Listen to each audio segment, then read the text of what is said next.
जय श्री राम जय श्री राम जय श्री राम मारा गला फाड़ फाड़ के चिल्ला रहे थे, अब जय श्री राम कहने में शर्मा लग रही है। आप ये बताओ कि क्या अवधेश पासी जो है कि हिंदू नहीं है क्या? क्या वहाँ के जिन मतदाताओं ने अवधेश पासी को वोट दिया क्या सभी वो मुसलमान हैं? क्या वो ईसाई हैं?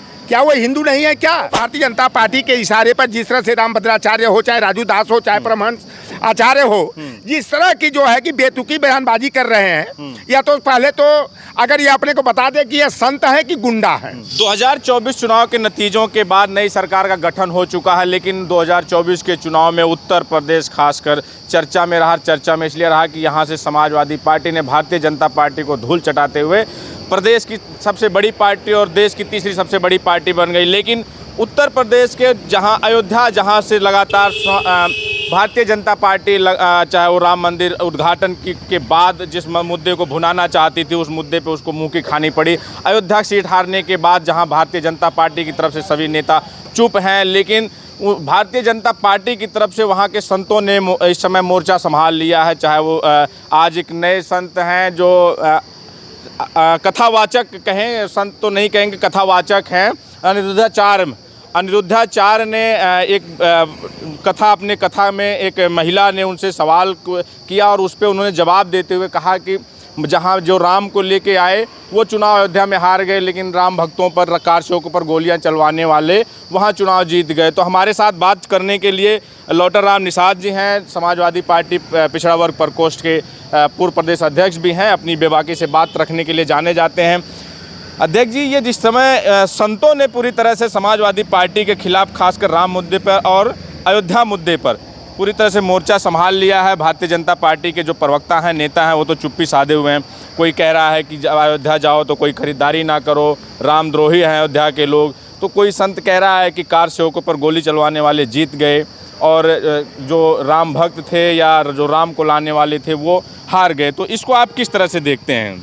देखिए, भारतीय जनता पार्टी के तमाम नेता, यहाँ तक कि प्रदेश के मुख्यमंत्री योगी आदित्यनाथ हो, चाहे उप मुख्यमंत्री ब्रिजेश पाठक हो, केशव प्रसाद मौर्य हो, और उनके अगल बगल जो ठरठर बोलने वाले ओम प्रकाश राजभर और संजय निषाद हो, जो 80 में 80 का दावा कर रहे थे, 80 में 78 का दावा कर रहे थे, आज उनकी जुबान पर ताला लग गया है, उनकी बोलती बंद हो गई है, छठी का दूध याद आ गया है। और आज ये जो भारतीय जनता पार्टी के इशारे पर जिस तरह से रामभद्राचार्य हो, चाहे राजू दास हो, चाहे परमहंस आचार्य हो, जिस तरह की जो है कि बेतुकी बयानबाजी कर रहे हैं, या तो पहले तो अगर ये अपने को बता दे कि ये संत है कि गुंडा है। अगर परमहंस आचार्य इस तरह की बदतमीजीपूर्ण भाषा बोलता है कि जो राम को लाए थे अयोध्या वासियों ने उन्हें हरा दिया, और जो राम भक्त कार सेवकों पर गोली चला, अनिरुद्धाचार्य का और परमहंस का, दोनों का मिलता जुलता बयान आ रहा। ऐसा लगता है कि इसकी स्क्रिप्ट जो है भाजपा IT सेल वाले लिख करके भेज रहे हैं, उस तरह की ये बयानबाजी कर रहे हैं। देखो, राम के नाम पर बहुत तुम लोगों ने राजनीति कर लिया। राम तो कड़कड़ व्यापी राम होते हैं, सबके दिलों में राम है। अरे जय श्री राम जय श्री राम जय श्री राम मारा गला फाड़ फाड़ के चिल्ला रहे थे, अब जय श्री राम कहने में शर्मा लग रही है, नानी और मौसी याद आ रही है, अब जय जगन्नाथ का नारा दे रहे हो। अरे ये बेईमानों ने राम के नाम का राजनीतिकरण करके, व्यवसायीकरण करके, या केवल आर्थिक दुकानदारी करने का ये काम कर रहे थे। और पहले तो मैं परमहंस आचार्य को कहता हूँ कि अगर तुम्हारी औकात हो, कटेहरी में उपचुनाव होने वाला है और चल तू लड़, और लौटर राम निषाद भी वहां से चुनाव लड़ेगा, और तुम्हारी औकात हो, अगर असल बाप के बेटे हो तो कटहरी से चल करके उपचुनाव लड़ ले।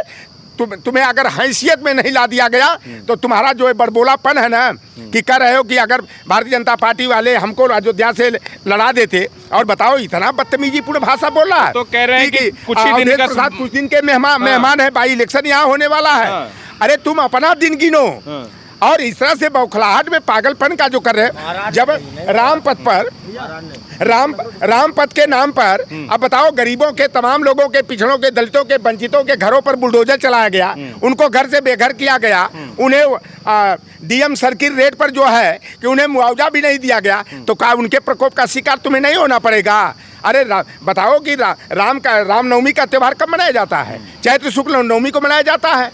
और भारतीय संविधान की प्रस्तावना को जो अंतिम रूप दिया गया, 22 जनवरी को। और 22 जनवरी को ये बताओ कि आधे अधूरे मंदिर का जो है कि उद्घाटन कर देते हैं, राम की प्रतिमा में का प्राण प्रतिष्ठा करते हैं। और सनातन परंपरा की बात करने वाले बेईमान बेशर्मों को, बेहयों को शर्म लाज नहीं है। तमाम शंकराचार्यों ने कहा, धर्माचार्यों ने कहा, संतों महात्माओं ने कहा कि यह अशुभ घड़ी में जो है राम मंदिर का उद्घाटन हो रहा है और प्राण प्रतिष्ठा का कार्यक्रम हो रहा है। इसे जो है कि यह देश के लिए अशुभ संकेत है।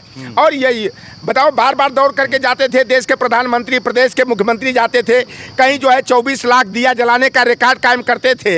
यह केवल धर्म के नाम पर जो है नफरत की राजनीति करके, हिंदू मुसलमान, भारत पाकिस्तान, ईद और दिवाली करके जिस तरह से ओबीसी SC ST के साथ जो है धोखाधड़ी करने का काम, उनकी हकमारी का काम कर रहे थे, उसका परिणाम जो है अयोध्या के ही नहीं, अयोध्या मंडल की 5 लोकसभा सीटें हैं, वहाँ भारतीय जनता पार्टी को धूल चटा करके जो है कि जनता ने सबक सिखाने का काम किया है, इनकी हैसियत बताने का काम किया है।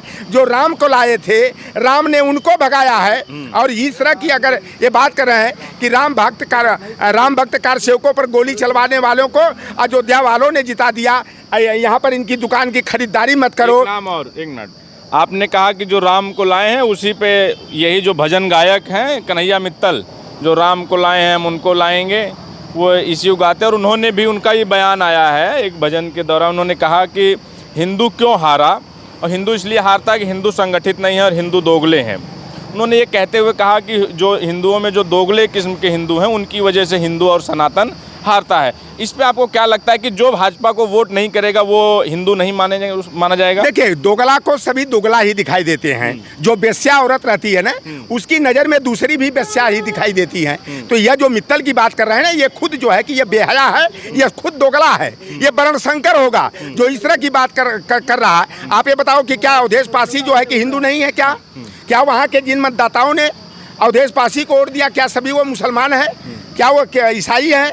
क्या वो हिंदू नहीं है? क्या ये जिस तरह की बेहयाई की बात कर रहे हैं, बेशर्मी की हदें पार कर रहे हैं। जनता ने जो इनको लतियाने का काम किया है, धूल चटाने का काम किया, ये बौखलाहट में जो है ना मानसिक दिवालियापन के शिकार हो गए हैं। हिंदू लल्लू सिंह भी हैं जो इससे पहले भाजपा से जीते, 2 बार जीते, और हिंदू ये भी हैं अवधेश पासी, असली हिंदू हैं। फर्क ये है वो लल्लू सिंह हैं और कमल के फूल पे जीते थे, ये साइकिल पे जीते हैं। इनके नाम के पीछे जो पहले लगता है दलित और बाद में लगता है पासी, ऐसा इसलिए ऐसा ये हो रहा है। क्या बात हो रही है?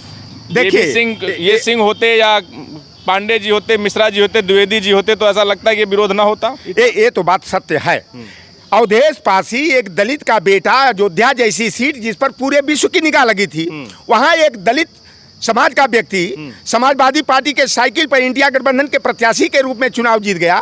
तो इनकी जो दुकान चल रही थी राम के नाम पर, तो ये तो भैया देखो सारी पोल पट्टी इनकी खुल गई कि ये राम को नहीं लाए थे, राम के नाम पर राजनीति करने के लिए समय से पहले आधे अधूरे मंदिर का उद्घाटन किया, राम की प्राण प्रतिष्ठा किया, उसी के प्रकोप का शिकार होना पड़ा है। और मैं तो भारतीय जनता पार्टी ये जो संत हैं ये कहते हैं कि राम के बिना या भगवान के बिना एक पत्ता भी इधर उधर नहीं हिलता है। तो अगर अवधेश पासी जीते हैं तो उसमें कहीं न कहीं राम भगवान की तो मर्जी रही होगी ना। बिल्कुल। लेकिन ये संत इस बात को क्यों नहीं मान रहे हैं, क्यों नहीं समझ रहे हैं? वो तो ये कह रहे हैं कि लोगों ने जिन्होंने हराया उन्होंने वो दोगले हैं, या उनका खाना बंद कर दो, उनके यहाँ सामान लेना बंद कर दो, उनके यहाँ से पंचर बनवाना बंद कर दो, अयोध्या की ऑक्सीजन लेना बंद कर दो, इस तरह की जो है बातें कर रहे हैं। तो वही कह दिया ना कि देखो ये राम के नाम पर दुकान चला रहे थे ना, जो धर्म का धंधा चला रहे थे, इनका धंधा पर जो है कि ताला लगता हुआ दिखाई दे रहा। अब ये जनता जो है कि असलियत को सामने ला दी है। मैं तो भाजपा वालों से, वो परमहंसाचार्य हो चाहे अनुरुद्धाचार्य हो, जो इस तरह की बयानबाजी, चाहे रामभद्राचार्य हो, इस तरह की बयानबाजी कर रहे हैं, तो मैं तुमसे जानना चाहता हूं कि यह बताओ कि राम काल्पनिक है कि भारतीय जनता पार्टी के प्रत्याशी को राम के को भाजन का शिकार होना पड़ा? तो तुम्हें बताना पड़ेगा कि राम काल्पनिक है या राम के प्रकोप का शिकार जो है भारतीय जनता पार्टी को होना पड़ा। अभी रामभद्राचार्य हैं, जिस तरह से कह रहे हैं अवधेश पासी को कि कुछ ही दिनों के मेहमान हैं, उसके बाद ये फिर यहाँ उपचुनाव होगा, तो ये तो कहीं ऐसा नहीं है। ये आपको नहीं लगता है कि ये एक दलित की जीत को पचा नहीं पा रहे, और ये पूरे दलितों का अपमान नहीं है कि दलितों के साथ इस तरह से दलित समाज भी जैसे इनको आहत हुए, दलित समाज भी आहत होगा। देखिए, अब तो यही समझने की बात है कि ये कावड़ उठाने के लिए लोहार क्वार मला केवट कुर्मी काछी पासी है, दरकार है, पसफोर है, वाल्मीकि है, खटिक है, यही जो है कि कावड़ उठाने का काम करते हैं, दुर्गा पंडाल लगाने का काम करते हैं। अब तो इनको समझ आ जानी चाहिए कि एक पासी का बेटा अयोध्या से अगर चुनाव जीत गया तो यही जो धर्म की दुकान चलाने वाले हैं, हिंदू बना करके हमारा वोट लेने का काम करते हैं, उसके मरने की दुआ कर रहे हैं, और मरने की दुआ कर रहे हैं कि 2 महीने के अथवा है तो 4 महीने में अथवा वहाँ पर बाई इलेक्शन हो जाएगा। ये परमहंस आचार्य की इस तरह बात आती है। वही रामभद्राचार्य ने आगरा में क्या कहा था, मरे मुलायम कांसी राम, प्रेम से बोलो जय श्री राम, और जो राम मंदिर जाएगा उसे हॉस्पिटल जाने की जरूरत नहीं पड़ेगी, और जब बेईमान को अटैक आया तो उसे एयर